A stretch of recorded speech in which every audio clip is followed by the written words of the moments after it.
পঞ্চজন্য কি? পঞ্চজন্য ছিল ভগবান শ্রীকৃষ্ণের হাতের শঙ্খ। ভগবান শ্রীকৃষ্ণের পঞ্চজন্য শঙ্খ একটা বিশেষ যন্ত্র ছিল না, তার এক গাঢ় ইতিহাস আর অলৌকিক শক্তি ছিল।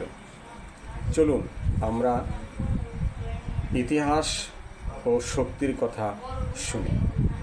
পঞ্চজন্য শঙ্খের কাহিনী বা জন্মকথা। পঞ্চজন্য নামের অর্থ পাঁচজন বা পাঁচ জাতির সৃষ্টি। পুরাণ অনুযায়ী এই শঙ্খ ছিল এক দানবের কাছ থেকে পাওয়া, যার নাম ছিল পঞ্চজন। পঞ্চজন ছিল এক দুর্দান্ত দানব। সমুদ্রের গভীরে দানব বাস করত। সে ভীষণ অত্যাচারী ছিল এবং দেবতা ও সাধুদেরকে সে অনেক অত্যাচার করত। শ্রীকৃষ্ণের শঙ্খ সংগ্রহের অভিযান। যখন কৃষ্ণ ওনার গুরু সন্দীপনী মুনির আশ্রমে পড়াশোনা করেছিলেন, তখন গুরুপুত্র হারিয়ে গিয়েছিল। পঞ্চজন্য আহরণ করছিল কে? সন্দীপনী মুনির পুত্র।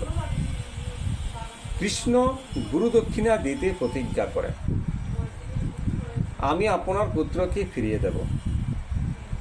তখন তিনি সমুদ্রতলে গিয়ে দানব পঞ্চজনকে হত্যা করেন, কিন্তু তার দেহে গুরুপুত্র ছিল না।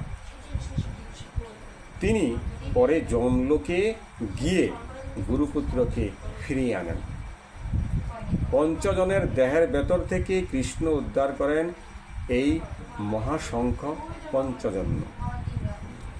পঞ্চজন্য শঙ্খের মাহাত্ম্য এটাই ছিল অলৌকিক ও দেবতাদের অপ্রাপ্য। যখন কৃষ্ণ এই শঙ্খ বাজাতেন, তখন তিনটি ঘটনা ঘটত।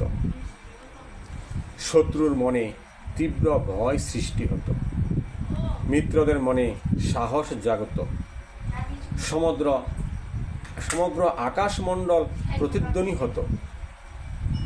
মহাভারতের কুরুক্ষেত্রে যুদ্ধে কৃষ্ণ যখন অর্জুনের সারথি হয়ে পঞ্চজন্য শঙ্খ বাজিয়েছিলেন, তখন পঞ্চজন্য ধ্বনি কৌরবদের হৃদয়ে কম্পন সৃষ্টি করেছিল। গীতা গুরুর সময় বিশেষ উল্লেখ।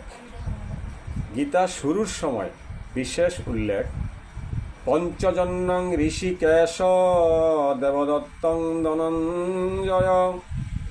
ভগবদ্গীতার প্রথম অধ্যায়ের 15 নম্বর শ্লোকে পঞ্চজন্য শঙ্খের বর্ণনা দেওয়া হয়েছে।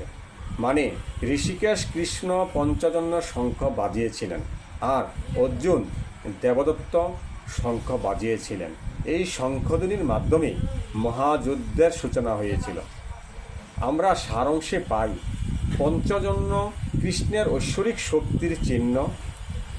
এটি ধর্মের ঘোষক, ভয়ের বিনাশক এবং অধর্মের উপর ধ্বংসের সংকেত ছিল। পঞ্চজন্য শুধু এক শঙ্খ নয়, বরং কৃষ্ণের এক জীবন্ত অস্ত্র ছিল। শব্দের মাধ্যমে যুদ্ধের সূচনা এবং বিজয়ের পথ প্রস্তুত করা। হরে কৃষ্ণ।